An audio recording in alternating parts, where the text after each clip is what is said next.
आमदारकी मंत्री महाराष्ट्रामध्ये असं एक बाळासाहेबांचा एक शिवसैनिक त्याला आज आम्ही संधी दिलेली आहे आणि मराठवाडा विदर्भामध्ये या संधीचं ते शोधन करतील अशी अपेक्षा आहे. कारण शेवटी मंत्रीपद किंवा कुठलंही पद जे असतं एकतर सर्वसामान्य लोकांना त्याचा फायदा झाला पाहिजे आणि जनतेला फायदा झाला पाहिजे आणि पक्षातल्या कार्यकर्त्यांना फायदा झाला पाहिजे. मला वाटतं माझी ही अपेक्षा प्रतापराव जाधव नक्की पूर्ण करतील. तुम्ही मेरिटच्या निकषांवरती हा निर्णय घेतला? हा, मी नेहमी मेरिटवरच चालत असतो. कारण कुठेही डावा उजवा मी करत नाही. कारण आपण पाहिलं की डॉक्टर श्रीकांत शिंदे यांच्यासाठी देखील माझ्याकडे अनेक लोकांनी मागणी केली होती की त्यांना मंत्री बनवा म्हणून. परंतु श्रीकांत शिंदे यांनी देखील इच्छा व्यक्त केली की मला कार्यकर्ता म्हणून पक्षाचं काम करायला आवडेल आणि त्यामुळे नक्कीच आणि मेरिट म्हणून मी आपल्याला सांगतो की प्रतापराव जाधव हे सगळ्यात ज्येष्ठ आहेत आणि त्यांना आपण संधी दिलेली आहे आणि सर्व माझे सहकारी खासदार जे आहेत नक्की एकत्र सगळेजण एकजुटीने काम करतील.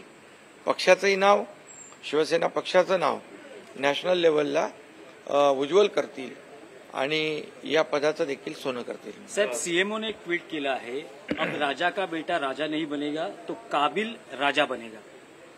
हा, तो सही बात आहे, खरं आहे ते. कारण श्रीकांत शिंदे स्वतःच म्हणाले होते कोल्हापूरला, राजा का बेटा राजा नहीं बनेगा, जो काम करेगा वो आगे बढ़ेगा. म्हणजे असं जो काम करेल, जो कर्तृत्वाने पुढे येईल त्याच्यावर अन्याय नाही मी करणार. त्यामुळे आता जे काही ज्येष्ठता आहे, मेरिट आहे, हे मेरिट बघून आपण निर्णय घेतलेला आहे.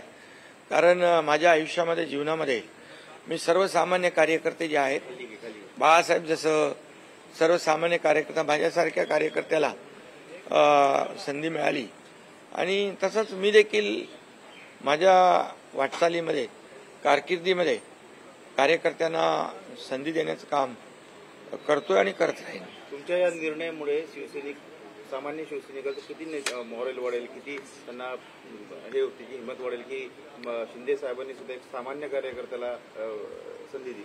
हा आपला शिवसेना पक्ष जो आहे हा बाळासाहेबांच्या विचारांचा आहे.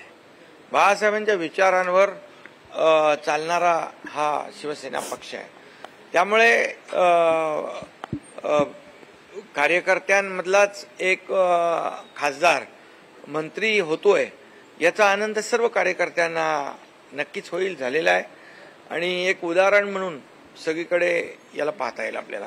सीएम साहेब एक मराठीत प्रश्न आहे की विधानसभा निवडणुका लक्षात घेता खरं तर आणखी एखादं मंत्रीपद मिळालं असतं तर जास्त नाही. बघा, आम्ही एक समान विचारधारेचे पक्ष आहोत.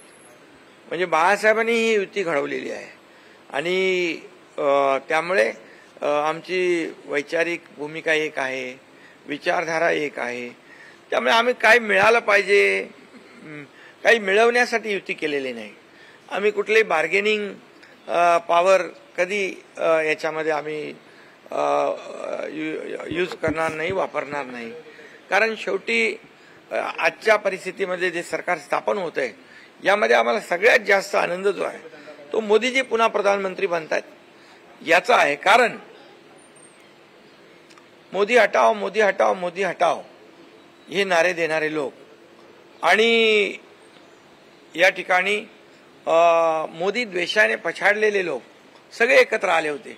एकीकडे मोदी द्वेष होता, एकीकडे मोदींच्याबद्दल एक आकस असूया होती आणि दुसरीकडे मोदीजी विकासाचा अजेंडा घेऊन चालले होते आणि या देशाला आपण काय देणार अशा प्रकारचा अजेंडा घेऊन मोदीजी चालले होते. हा फरक होता आणि म्हणून सगळ्यांनी या ठिकाणी ठरवलं की आणि जनता देशातली मोदीजींच्या पाठीशी उभी राहिली आणि त्यांचं जे काय स्वप्न होतं ते स्वप्न भंग झालं आणि मोदीजी पुन्हा प्रधानमंत्री तिसऱ्यांदा झाले.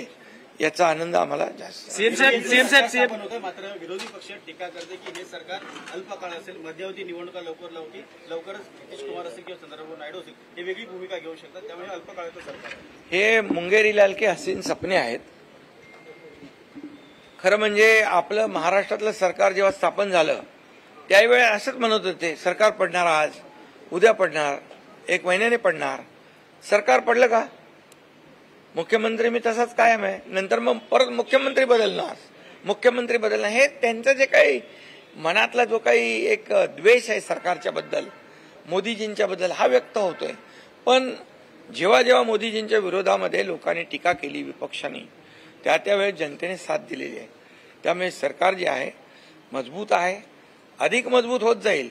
आणि या 5 वर्षात 10 वर्षात जे काम केलं, जे 50-60 वर्षामध्ये काँग्रेसनी केलं नव्हतं, आता मिळालेली 5 वर्षाची आज मोदीजीने 100 दिवसाचा ऍक्शन प्लॅन तयार केलाय. ताबडतोब या जनतेला, या देशाला काय मिळेल आणि नक्की त्यामध्ये अनेक विकासाची कामं येतील. हा देश पुन्हा विकसित पुढे जाईल आणि देश महासत्तेकडे वाटचाल करेल. अर्थव्यवस्था जी काही 3ऱ्या क्रमांकावर आणण्याचा उद्देश आहे तो सफल होईल आणि आमच्या महाराष्ट्राला देखील खूप सहकार्य विकासाच्या बद्दल मिळेल.